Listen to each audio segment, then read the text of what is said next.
हर हर महादेव। नमस्कार, मेरे YouTube channel श्रद्धा में आप सभी लोगों का हार्दिक स्वागत है। उम्मीद करती हूँ कि आप सभी सुखी और स्वस्थ होंगे, भगवान की भक्ति में व्यस्त होंगे। आइए जानते हैं आज इस वीडियो के माध्यम से शिव महापुराण संहिता 4 के प्रथम अध्याय के बारे में, जिसमें भगवान श्री कृष्ण उपमन्यु संवाद के बारे में बताया गया है। जो रजोगुण से संसार की सृष्टि करते हैं, सत्व गुण से 7 भुवनों को धारण करके उनका भरण पोषण करते हैं और तमोगुण से युक्त हो इस जगत का संहार करते हैं, जो इन तीनों गुणों की माया को त्याग कर पुनः शुद्ध रूप में स्थित हैं, उन सत्यानंद स्वरूप अनंत बोधमय निर्मल परम ब्रह्म शिव का हम ध्यान करते हैं। वे सर्वेश्वर शिव ही सृष्टि काल में ब्रह्मा, पालन के समय विष्णु और संहार के समय रुद्र नाम धारण करते हैं। सत्व गुण एवं सत्व भाव से ही उनकी प्राप्ति संभव है। ऋषि बोले, हे महाज्ञानी व्यास जी, हम सब आपको नमस्कार करते हैं। आपने हम पर कृपा कर हमें कोटि रुद्र संहिता को सुनाया है।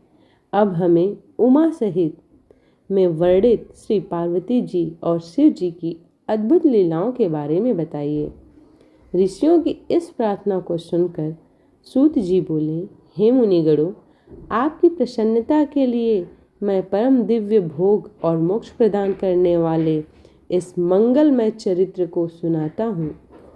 पूर्व काल में मुनि व्यास ने सनत कुमार जी से इस कथा को सुना था।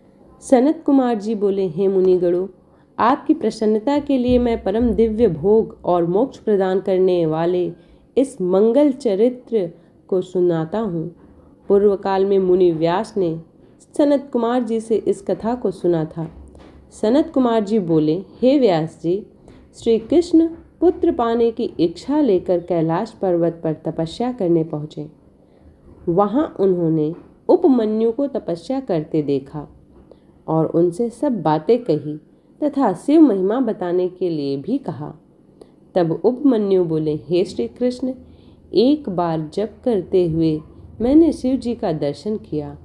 उनके पास अव्यय गुह एवं अनेक दिव्य अस्त्र शस्त्र भी थे।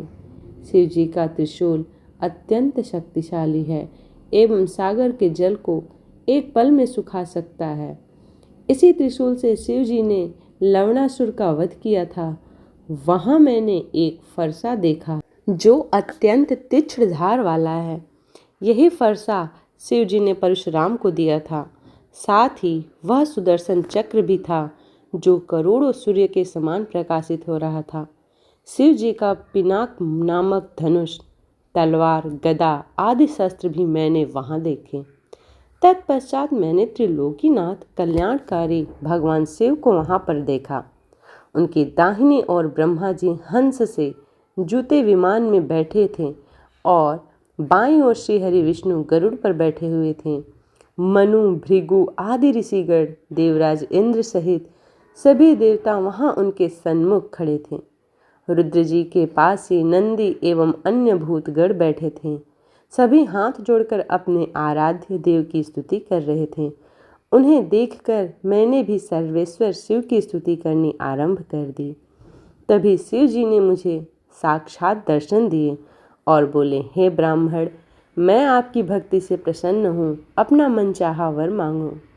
शिव जी के उत्तम वचनों को सुनकर मैंने हाथ जोड़कर कहा, हे देवाधिदेव महादेव, यदि आप मुझ पर प्रसन्न हैं तो मुझे अपनी अविराल भक्ति प्रदान कीजिए।